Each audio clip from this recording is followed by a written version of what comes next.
Chapter 19, Trial before a Court of Session. 248. Trial to be conducted by Public Prosecutor.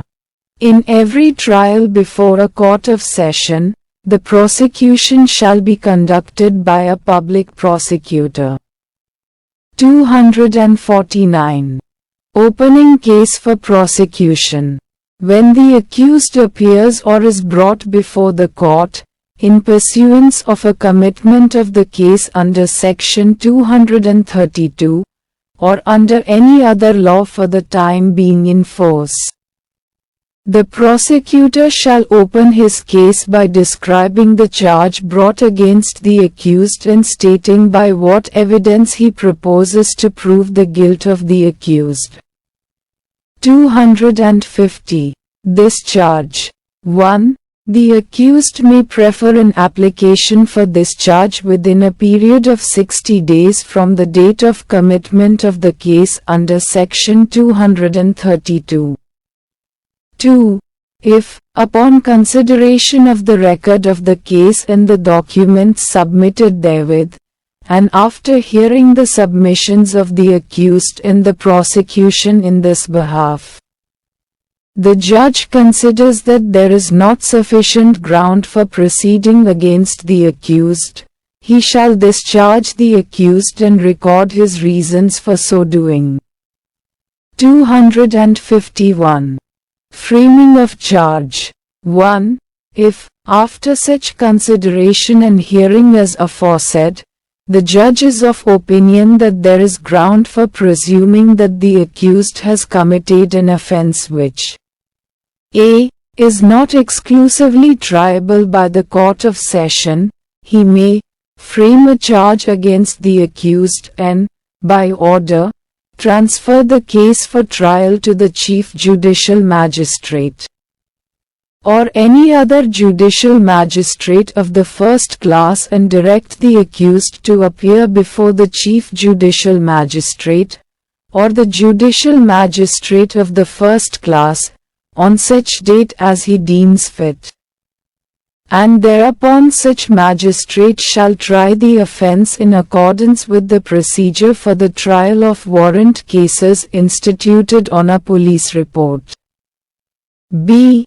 Is exclusively triable by the court, he shall frame in writing a charge against the accused within a period of 60 days from the date of first hearing on charge. 2.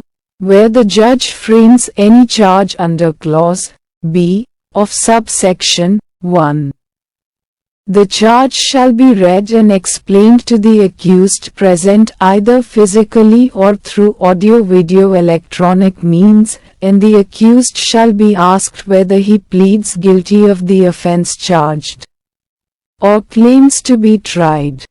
252. Conviction on plea of guilty.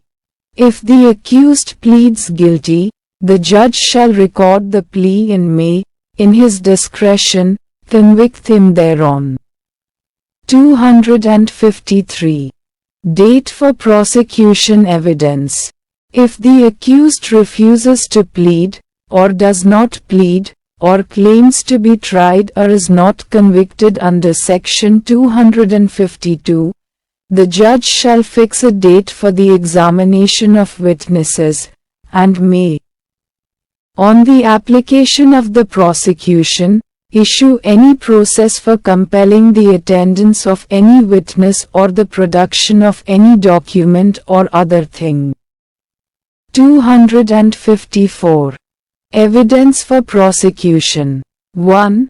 On the date so fixed, the judge shall proceed to take all such evidence as may be produced in support of the prosecution, provided that evidence of a witness under this subsection may be recorded by audio-video electronic means. 2. The deposition of evidence of any public servant may be taken through audio-video electronic means. 3. The judge may, in his discretion, permit the cross-examination of any witness to be deferred until any other witness or witnesses have been examined, or recall any witness for further cross-examination. 255. Acquittal. If, after taking the evidence for the prosecution, examining the accused and hearing the prosecution and the defense on the point, the judge considers that there is no evidence that the accused committed the offense, the judge shall record an order of acquittal. 256. Entering upon defense. 1. Where the accused is not acquitted under Section 255, he shall be called upon to enter on his defense and adduce any evidence he may have in support thereof. 2. If the accused puts in any written statement, the judge shall file it with the record. 3. If the accused applies for the issue of any process for compelling the attendance of any witness or the production of any document or thing, the judge shall issue such process unless he considers, for reasons to be recorded, that such application should be refused on the ground that it is made for the purpose of vexation or delay or for defeating the ends of justice. 257. Arguments. When the examination of the witnesses, if any, for the defense is complete, the prosecutor shall sum up his case and the accused or his advocate shall be entitled to reply. Provided that where any point of law is raised by the accused or his advocate, the prosecution may, with the permission of the judge, make his submissions with regard to such point of law. 258. Judgment of acquittal or conviction. 1. After hearing arguments and points of law, if any, the judge shall give a judgment in the case, as soon as possible, within a period of 30 days from the date of completion of arguments, which may be extended to a period of 45 days for reasons to be recorded in writing. 2. If the accused is convicted, the judge shall, unless he proceeds in accordance with the provisions of Section 401, hear the accused on the questions of sentence, and then pass sentence on him according to law. 259. Previous conviction.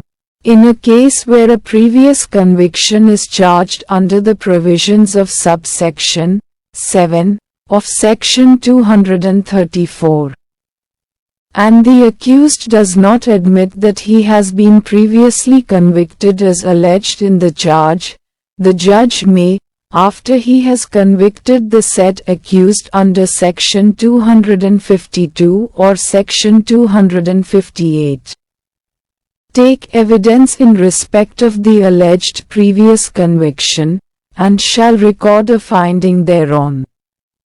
Provided that no such charge shall be read out by the judge, nor shall the accused be asked to plead thereto, nor shall the previous conviction be referred to by the prosecution or in any evidence adduced by it, unless and until the accused has been convicted under Section 252 or Section 258.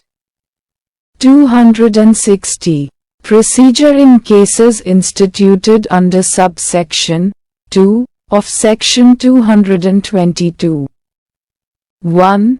A court of session taking cognizance of an offense under subsection 2 of Section 222 shall try the case in accordance with the procedure for the trial of warrant cases instituted otherwise than on a police report before a court of magistrate, provided that the person against whom the offense is alleged to have been committed shall, unless the court of session, for reasons to be recorded, otherwise directs, be examined as a witness for the prosecution.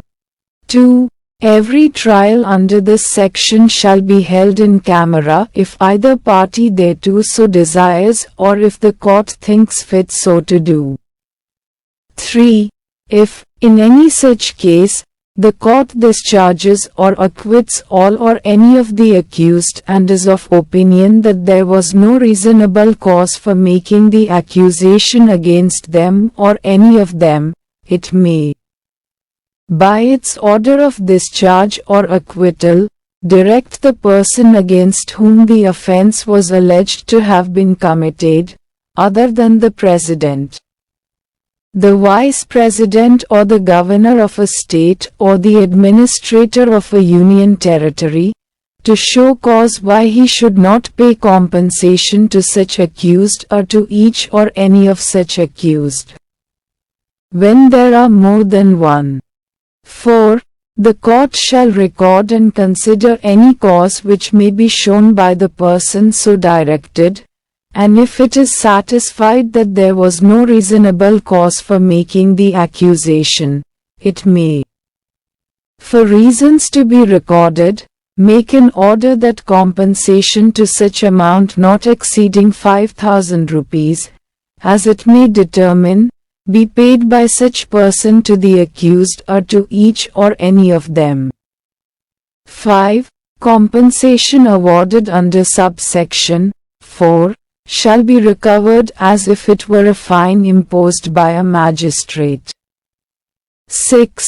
No person who has been directed to pay compensation under subsection 4 shall, by reason of such order, be exempted from any civil or criminal liability in respect of the complaint made under this section, provided that any amount paid to an accused person under this section shall be taken into account in awarding compensation to such person in any subsequent civil suit relating to the same matter. 7. The person who has been ordered under subsection 4 to pay compensation may appeal from the order, insofar as it relates to the payment of compensation, to the High Court. 8. When an order for payment of compensation to an accused person is made, the compensation shall not be paid to him before the period allowed for the presentation of the appeal has elapsed, or, if an appeal is presented, before the appeal has been decided.